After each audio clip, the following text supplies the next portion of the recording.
Bonsoir à toutes et à tous, bienvenue dans Actu Short. Au programme aujourd'hui, un décryptage des derniers décrets présidentiels portant sur des mesures individuelles, récemment signés par le chef de l'État, le général Abdourahmane Tchiani. On vous explique tout de suite. Le communiqué diffusé par le secrétariat général du gouvernement informe que le président de la République, chef de l'État, Abdourahmane Tchiani, a procédé à la signature de plusieurs décrets portant des mesures individuelles. Principale nomination sous la tutelle du ministère de l'Intérieur, de la Sécurité publique et de l'administration du territoire, le lieutenant-colonel Yacouba Issa, officier de la gendarmerie nationale, est nommé préfet du département de Koni. Au ministère de la Santé et de l'Hygiène publique, M. Seyni Yacouba, titulaire d'un diplôme d'études supérieures spécialisé en communication santé, est nommé directeur de l'éducation pour la santé.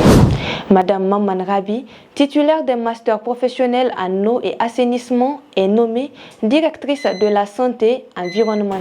Au ministère des Affaires étrangères et des Nigériens à l'extérieur, le colonel-major Amadou Diallo est nommé ambassadeur extraordinaire et plénipotentiaire de la République du Niger auprès de la République d'Afrique du Sud.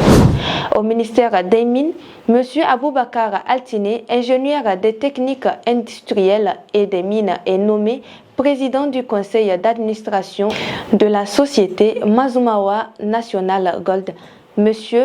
Abdou Issoufou Djibrila, titulaire d'un diplôme d'études supérieures spécialisé en système d'information et contrôle de gestion, est nommé président du conseil d'administration de la Société des mines du Liptako.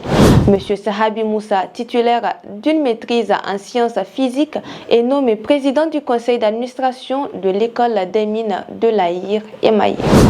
Petite analyse rapide. Cette série de nominations qui touche plusieurs ministères clés tels que l'intérieur, la santé, les affaires étrangères et les mines traduit une volonté d'ajustement dans l'appareil de l'État.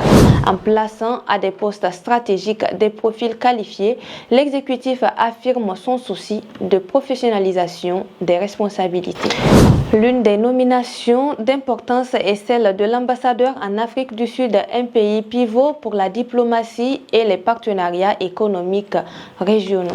Par ailleurs, les nominations à la tête des sociétés minières et de formation viennent renforcer l'attention portée sur le secteur minier et la formation technique, deux piliers de la stratégie de développement national. C'est tout pour ce décryptage.